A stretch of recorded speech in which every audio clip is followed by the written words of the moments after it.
pertama waktu pindah itu emang udah direncanakan dari awal kalau bangunan ini tuh harus ada nama gitu. Jadi kenapa? Karena dari awal pun discuss sama Coach Justin pun emang mau diomongin kalau tempat ini tuh pengen menjadi tempat yang hidup, kayak sesuatu tempat yang bisa ya ada kehidupan lah intinya. Dan kenapa kita ngomongnya rumah Balaton? Karena kita pengen feels like home tempat rumah ini, jadi nggak cuma toko, nggak cuma studio, tapi benar-benar jadi rumahnya Balaton gitu.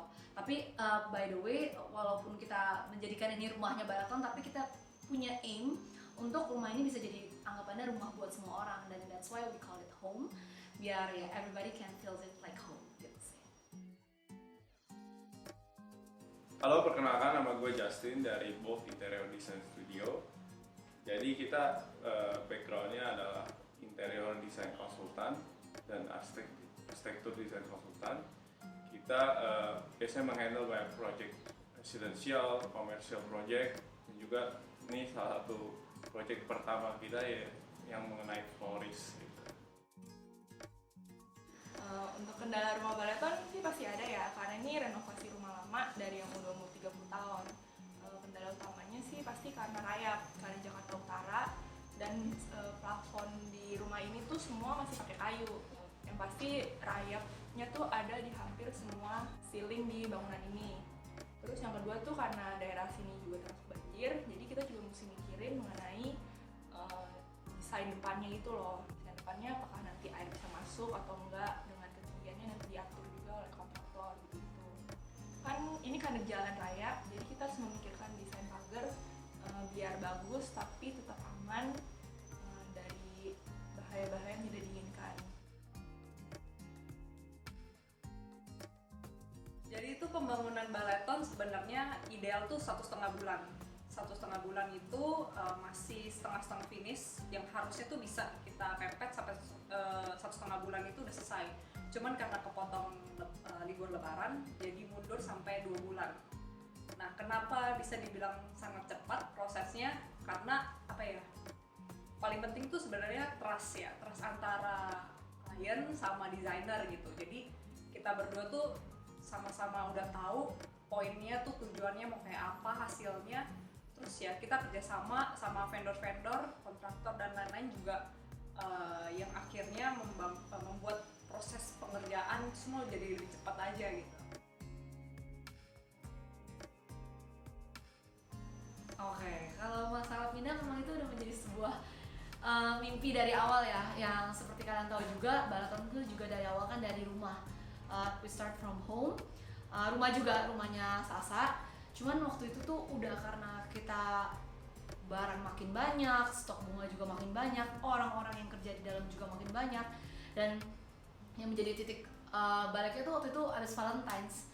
Nah waktu Valentine's itu bener-bener chaos banget dan pecah banget karena kita jalan aja udah nggak bisa, sampai minjem ke ruangan-ruangan sebelah, sampai kita ungsiin tuh satu rumah keluar gitu, suruh ke hotel aja demi untuk bunga-bunga yang ada, karena memang udah spek itu. Dan waktu itu udah mikir oh ini mungkin saatnya gue harus pindah gitu, dan udah harus dapat tempat yang lebih besar.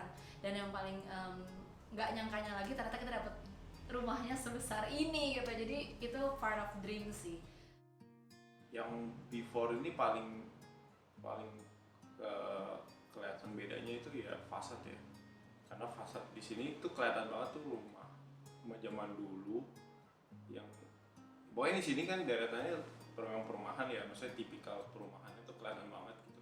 Dan di sini yang pengen gua highlight banget gitu, jadi ini kayak stand out di satu deret ini gitu, jadi orang notice banget gitu.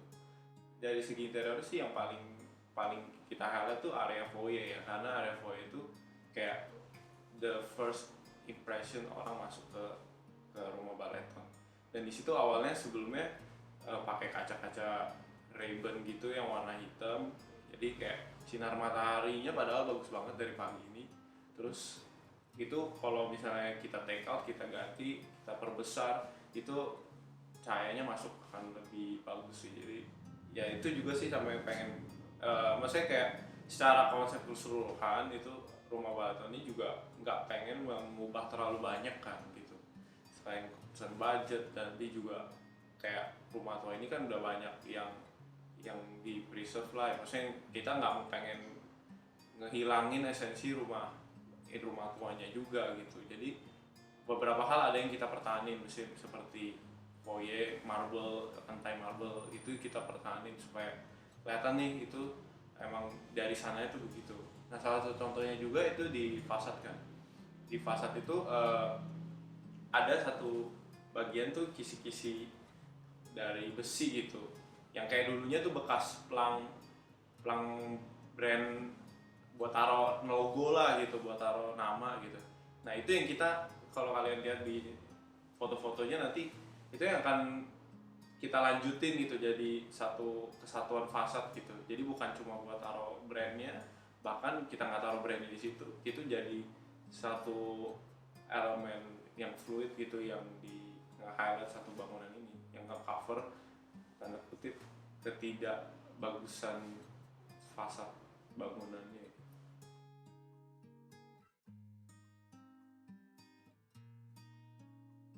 Selain kita mimpi itu punya tempat yang lebih besar, yang sebenarnya nggak disangka-sangka tuh kita punya tempat yang sangat bagus kalau aku bisa bilang. Kayak dari kemarin gitu udah dari teman-teman florist, bahkan sampai customer datang pun juga mereka tuh ngomong kayak gila bagus banget. Dan yang bikin lumayan touch itu kayak gila ya, gue nggak nyangka kayak florist itu bisa punya tempat sebagus ini. Kayak lo bener-bener put effort sama details banget di rumah ini. Dan waktu itu yang bikin gitu kayak iya gila juga ya, nggak nyangka ternyata bisa akhirnya kita ada di titik ini.